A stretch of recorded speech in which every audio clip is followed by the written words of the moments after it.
Aidan looked up. "Do you have marshmallows for toasting?" Emily raised an eyebrow at him. Bob grunted a half-laugh. "If you find any, knock yourself out." He sent Emily into the trees to find fallen branches to burn. She set off through the snow, grateful for the leather boots she was wearing, but surprised by how tiring it was to walk in the deep powder snow. She gathered a few branches and dragged them back, sweating even though the air was freezing in her nostrils.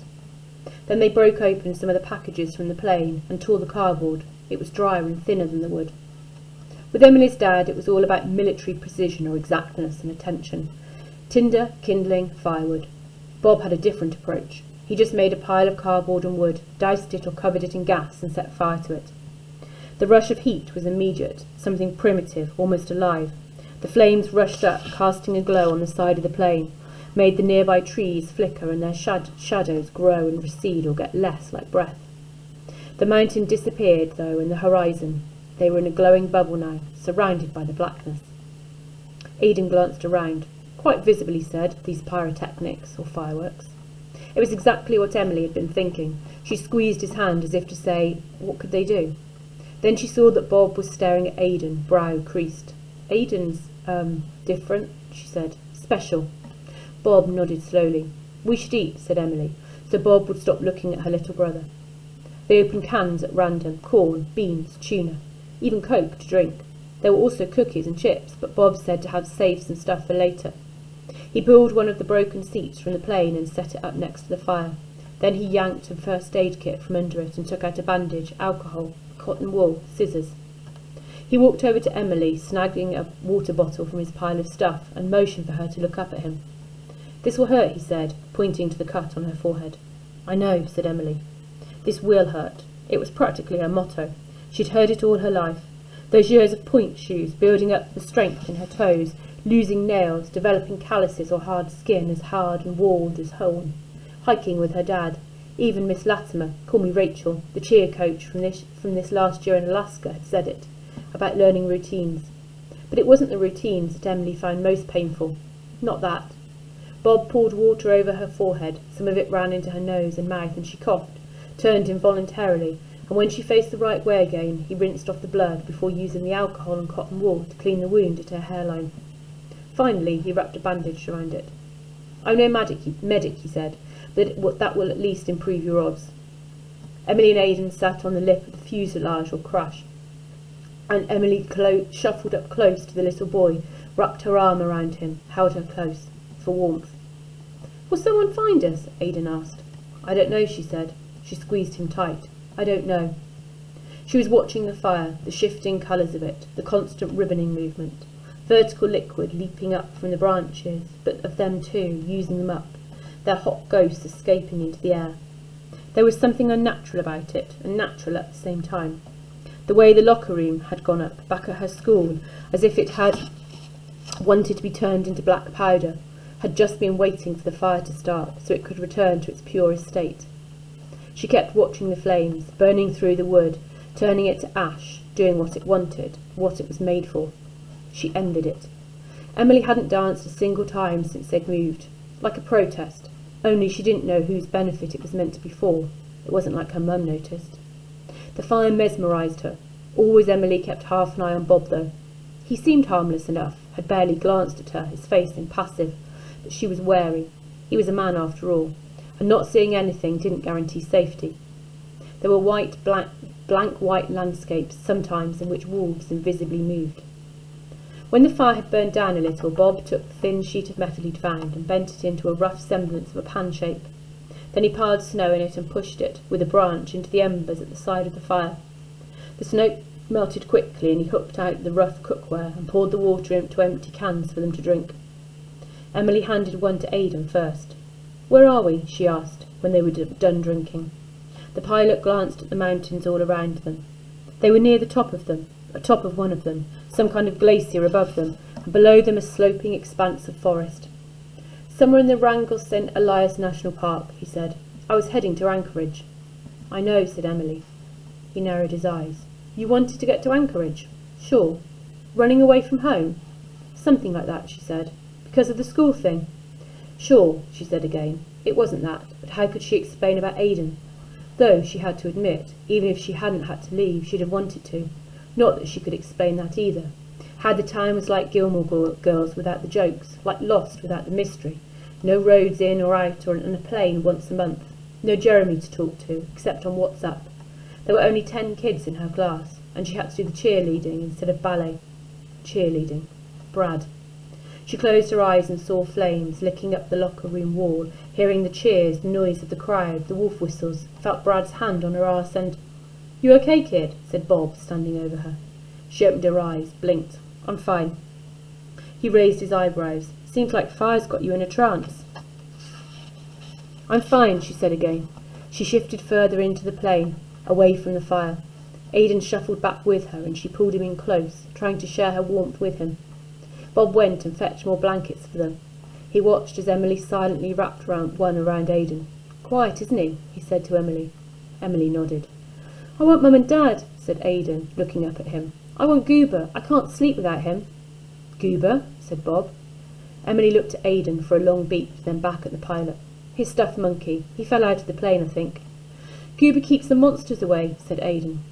"Is that right?" said Bob, but his face had relaxed a bit, like this was more the kind of kid talk he expected.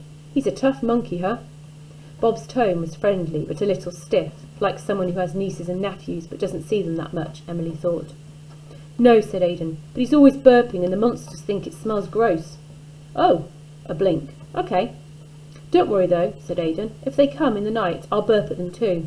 He patted his tummy. "We had Coke." "Uh-huh, we did," said Bob. He smiled at Emily. "Let's get some sleep." Later, when the pilot was snoring deep in the cabin by the cockpit, Emily snuggled close to Aidan. "What was that about Goober?" she said. "Improvisation," he said. "Well, okay, but try to warn me next time." "How far is it from here to Anchorage?" he asked. "Far, hundreds of miles, and I'm not even sure which way." Silence. "Can we walk it?" "No," she said. Silence again. "So we're lost?" "Not yet," she said. "Not yet. I'm going to get you home, I promise."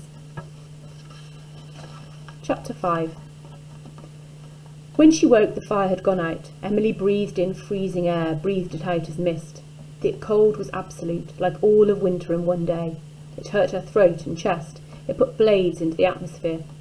She wrapped her own blanket around Aidan, who was still sleeping, or seeming to. She got up and pulled on her boots. "Where are you going?"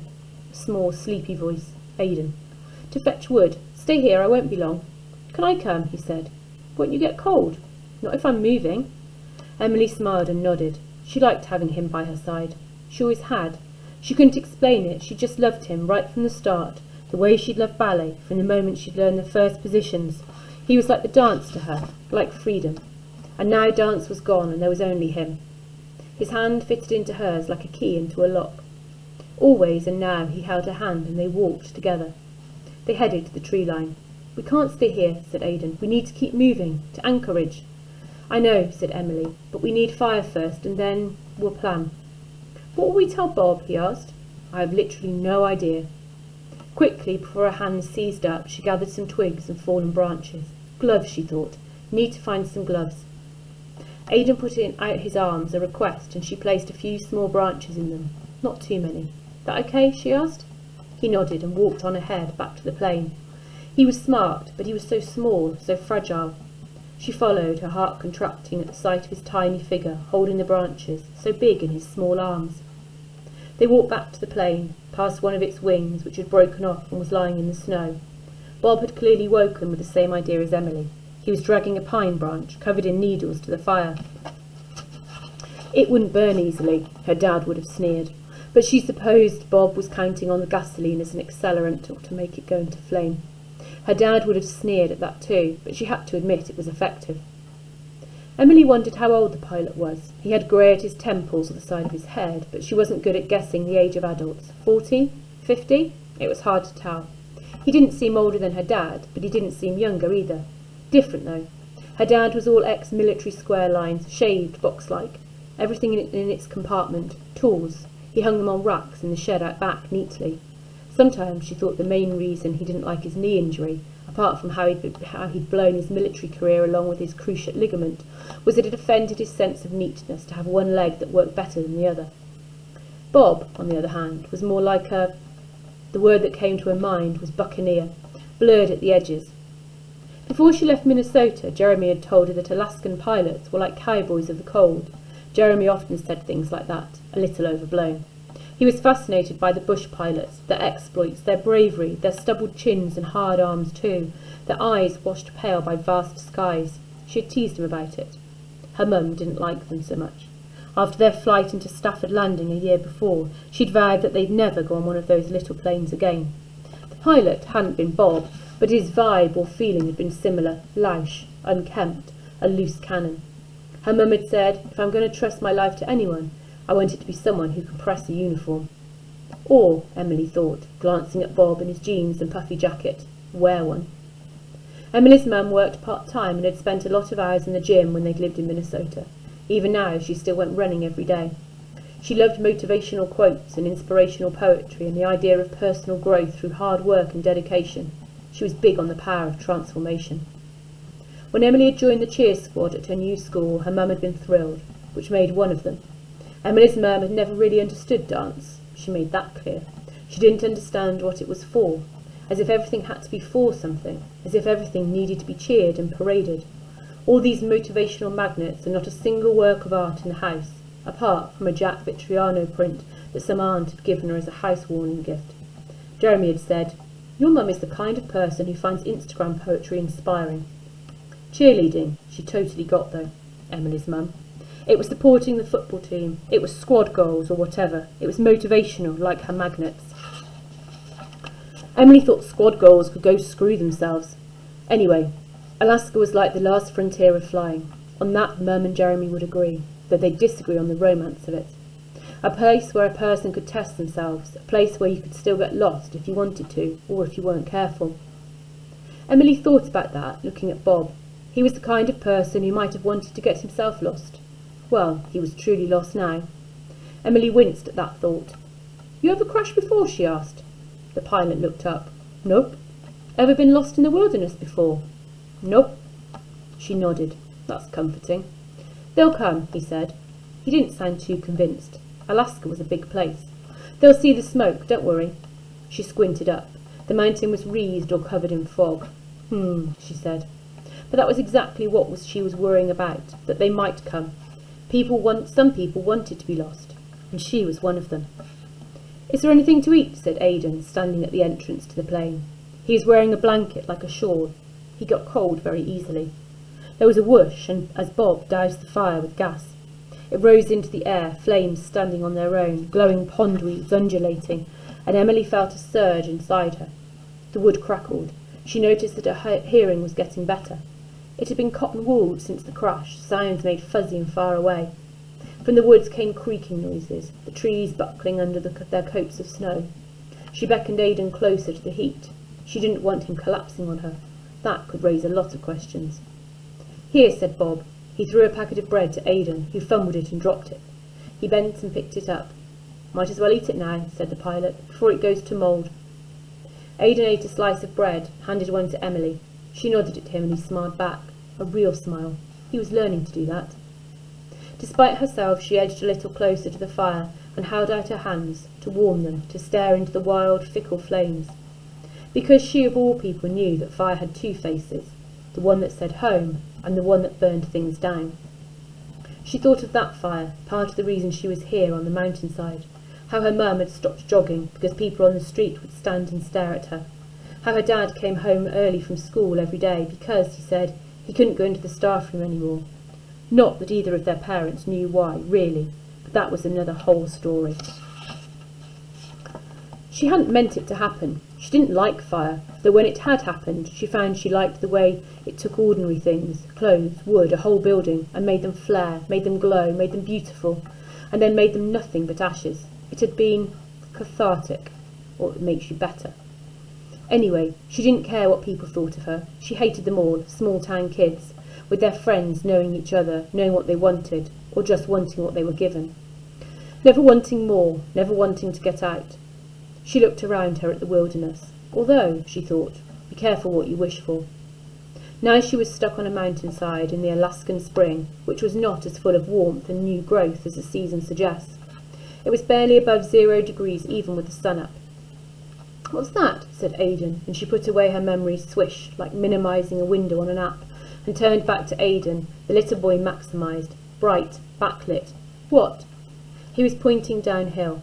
There was a kind of rumbling sound coming from that direction, something rhythmical, deep and beating. "That," he said. He looked scared.